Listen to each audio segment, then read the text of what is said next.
My name is Alexa. I'll never forget the night my family's true colors were laid bare, right in front of 60 guests at my brother's engagement party. It was supposed to be a celebration, a joyous occasion. Instead, it turned into a nightmare that would change everything. There I was, sitting in my wheelchair near the window, sipping on a glass of sparkling water, watching my family put on a show of happiness. My brother Ethan was working the room like a politician on the campaign trail, his arm around his fiancée, Lily, a sweet schoolteacher who looked at him with adoration.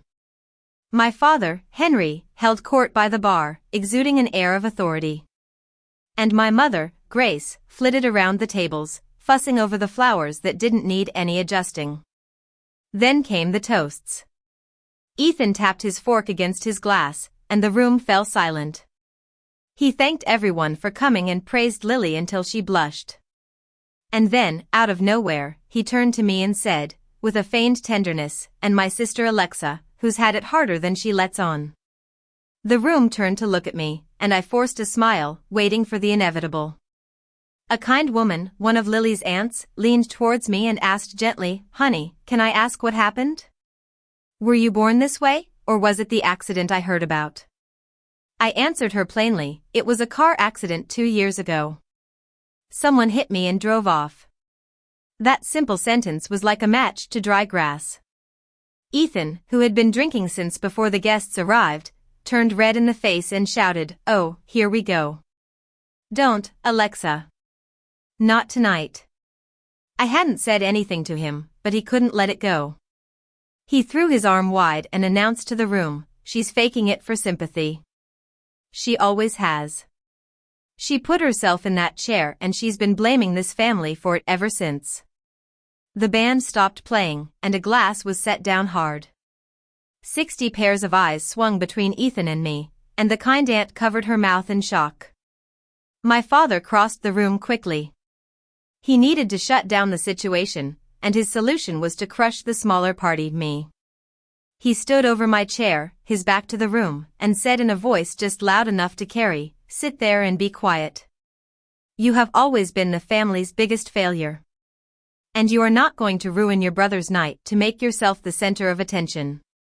I looked past my father's shoulder and saw my mother. She was standing by the cake table, her face turned away from me, towards the dark windows. She had made her choice once again to turn a blind eye to the truth. I should have stayed silent, but after 2 years of being silenced, I couldn't hold back. I looked at Ethan, calm as still water, and said, "There was another car, Ethan, and I know what color it was painted." His face paled, and panic set in.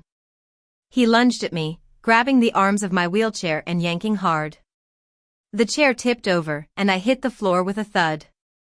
The room gasped as one. Glass shattered, and a woman screamed. But through the chaos, I heard a man's voice near the door speaking urgently into his phone. "Yes, Carlton Lake Lodge. A man just assaulted a woman in a wheelchair. Please hurry." I lay on the floor, my family standing over me, and I did the only thing I could. I stayed calm and waited. They expected me to break down, to become the hysterical woman they could easily dismiss.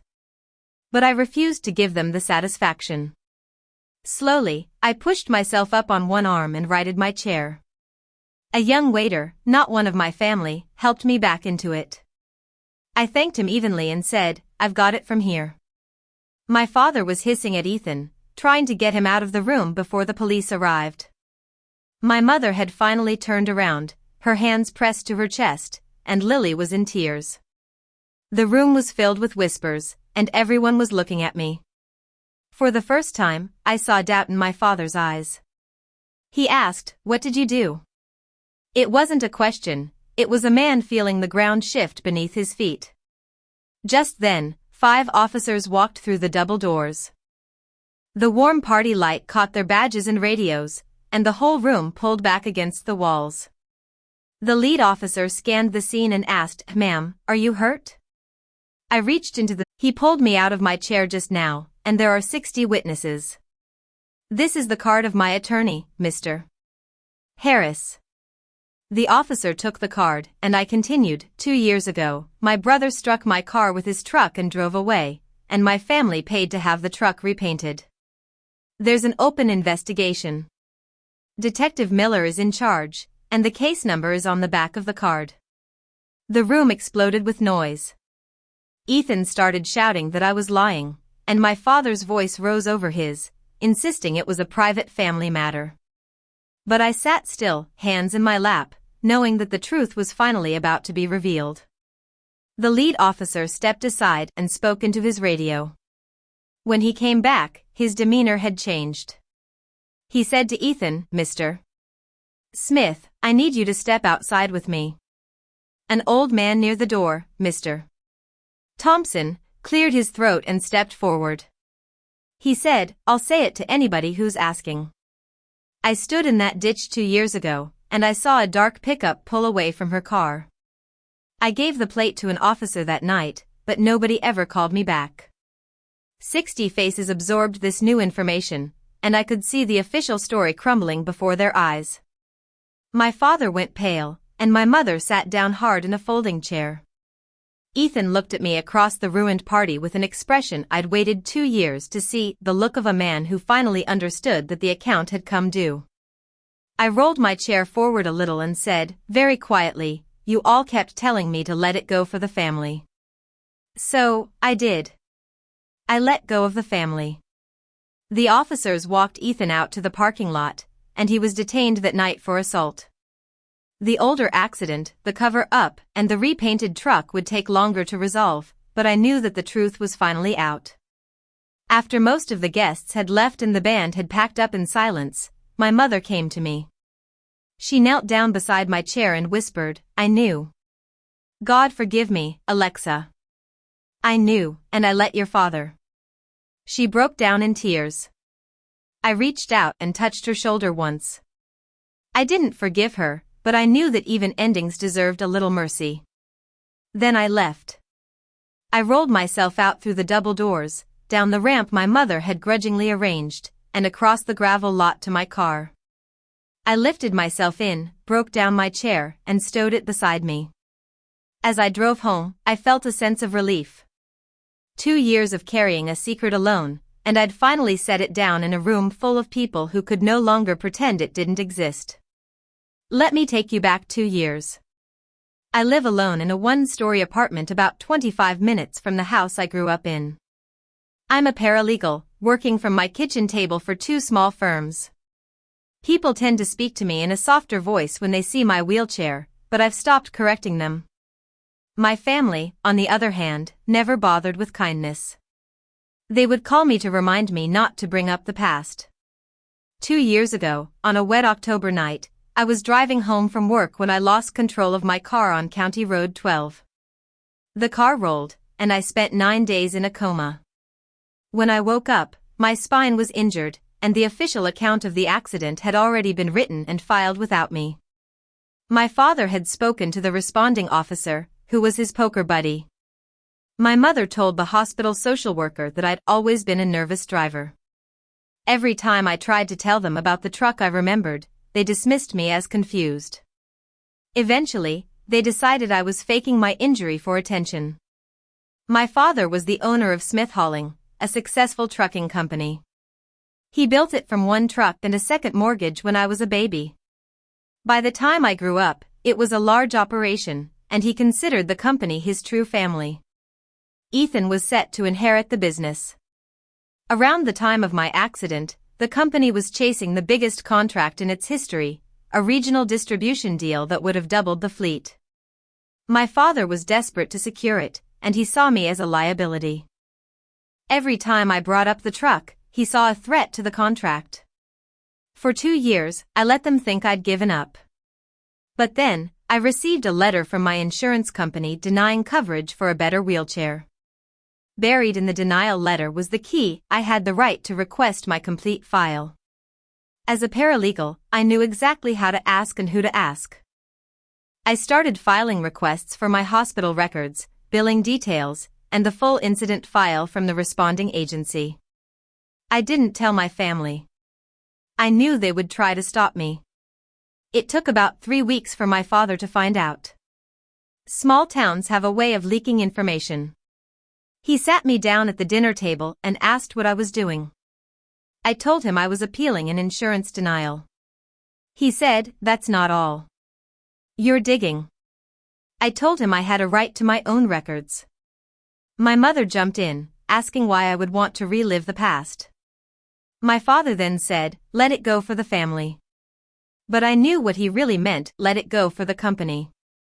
The first envelope I received was the full crash report. As I read it, I noticed something was missing. There was no section ruling out a second vehicle, and the EMS run sheet was nowhere to be found. I knew I had to get that run sheet. I started asking around carefully and found Mrs. Jenkins, a retired EMT who had worked the night of my accident. She remembered the damage didn't seem right for a single vehicle rollover and said she had written it up in the run sheet. She also gave me the name of an old man, Mr. Thompson, who had stopped at the scene. He told me he had seen a dark pickup with its lights off and had written down part of the license plate. He gave it to the officer at the scene, but no one ever followed up. My father found out I had visited Mr. Thompson. He came to my apartment and said, "Do you have any idea what a thing like this would do to the company? We're this close to the distribution contract." I realized then that it was all about the contract, not about me. I called Mr. Harris, a lawyer who specialized in personal injury cases. He listened to my story without judgment and said I had already done half his job. He promised to send formal letters to preserve the records and help me get the EMS run sheet. On my way out of his office, I passed by a body shop, Johnson's Auto Body. I noticed the smell of fresh paint, but I didn't think much of it at the time. The EMS run sheet finally arrived. It was a certified copy, and it changed everything. The paramedics had written about paint transfer on the driver's side, inconsistent with a single vehicle rollover, and recommended an investigation of a possible second vehicle. Mr. Harris's investigator found an invoice from Johnson's Auto Body for a dark pickup owned by Ethan. The job had been paid in cash by my father 3 days after my accident. We decided to pursue both a civil and a criminal case. I met with Detective Miller, a tough but fair detective. I laid out all the evidence, the run sheet, the paint transfer, the witness with the partial plate, and the body shop invoice. Detective Miller said she would reopen the investigation. She asked me to stay quiet and not tip off my family, as she didn't want them to cover up the evidence again. So, I went quiet. I smiled at family dinners and let my father think I had finally given in. But beneath the surface, the investigation was moving forward. When the invitation to Ethan's engagement party came, I almost said no. But I thought about the timing. The civil complaint was almost ready to be filed, and the investigation was close to a point of no return. I also wanted to be there when the truth was revealed. And that's how I ended up at the party, where everything finally came to a head. In the months that followed, the district attorney took the case to a grand jury. Ethan was charged not only with assault but also with leaving the scene of an accident that caused serious injury. He eventually pleaded guilty and went to jail. The investigation into the cover-up also reached my father and Mr. Johnson, the owner of the body shop. They faced their own legal consequences. The distribution contract my father had risked everything for fell through. Mr. Harris filed a civil suit on my behalf, and it settled for a substantial amount of money. I no longer have to rely on my family for anything. My mother now lives alone in the old house. We speak rarely, and only on my terms. I don't see my father at all. I still live in the same apartment and do legal research at the same kitchen table. I've made some real friends, and I bought the better wheelchair the insurance company once denied me. Mr. Thompson and I have lunch every couple of months. I've learned that the people who hurt you will rarely admit the truth. You have to keep the records, trust your own memory, and fight for justice. And in the end, the truth will set you free.